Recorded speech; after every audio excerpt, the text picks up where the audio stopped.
আরে আমাদের তো জনসংখ্যা এখন নাই, আগে তো প্রবাদ বাক্য ছিল, মানুষের দন হইলে স্বামী স্ত্রী ডেলি মুসল্লায় পড়ে আল্লাহর কাছে চাইতো, আল্লাহ জন দিও জন, নাইলে এই দনগুলা পাহারা দিয়া কে রাখবে? এখন তো আমাদের দন আছে, জন নাই, তারপরও দিতে বাধা কোথায়? যেই বাড়িতেই দেখবেন 2 বাচ্চার বেশি নাই, ঠিক না? হ্যাঁ, স্বামী স্ত্রী মিলা 4 জন, ঠিক না? কি কি এখনো আর কার ঘরে এরকম বাচ্চা আছে যে বাহির হইলে মিছিল দেখা যায়? আগে ছিল, আগে আগে ছিল, বাড়ির থেকে বাহির হইলে মানুষ মনে করতো মিছিল বেরিয়েছে, ঠিক না?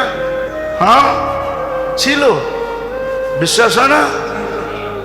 ঠিকানা কয়ে দেবো, যাবেন? হ্যাঁ, বেশি দূরে যেতে হবে না, বরিশুর যান, বরিশুর। বরিশুর চিনেন? হ্যাঁ চিনেন নাকি? আরে সোয়ারি ঘাটের থেকে একটু সামনের দিকে যায় না, উল্টা কামরাঙ্গীর চরের উল্টা হইলো বরিশুর। বরিশুর বাজারে যান, বাজারে যে বলবেন মাস্টার সাহেবের বাড়ি কোনটা? ওনার 22 জন সন্তান, 22 জন। কয়জন? কয়জন? আমি অ্যাড্রেস দিলাম, যে দেখে আসেন। উনি নাই, মাস্টার সাহেব নাই, ভালো সম্পর্ক ছিল, আমি অনেক যেতাম ওনার কাছে, ভালো সম্পর্ক ছিল। 22 জন সন্তান একসাথে বাহির হইলে কি মিছিলের থেকে কম নাকি? এতগুলা হইলে না আমি বসতাম যে আপনি 70 টাকা করে দিবেন, ঠিক না? এখন তো সন্তানই নেই।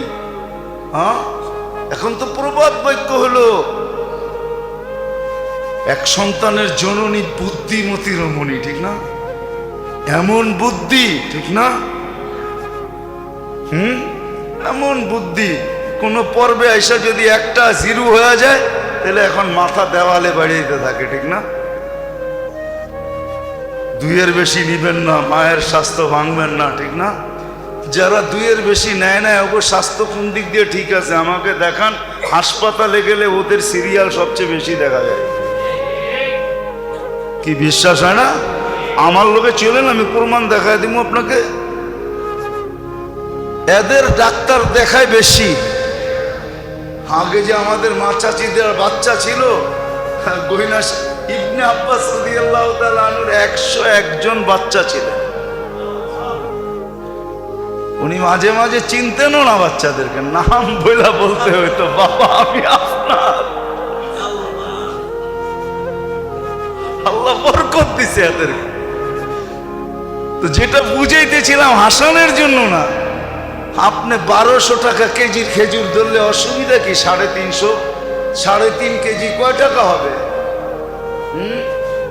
কত? 4200। আপনার ঘরে তো আছেই পুরা 4 জন, 4-42 কত হবে? 20,000 টাকাও তো হলো না। এক গরিব রে আপনি দিয়া দিলে হইতে পারে তার ঈদের দিন মুখে হাসি ফোটে, সেও আপনার কাতারে দাঁড়াবে, সে খুশি হবে। আপনি জানেন না, জানেন না, জানেন। হইতে পারে কারো চোখের 1 ফোঁটা খুশির পানি আপনার চিরজীবনের জন্য জাহান্নামকে বুঝায় দিবে। ওই পানি আপনার চোখ থেকে পড়ে নাই, অন্যের চোখ থেকে পড়ছে।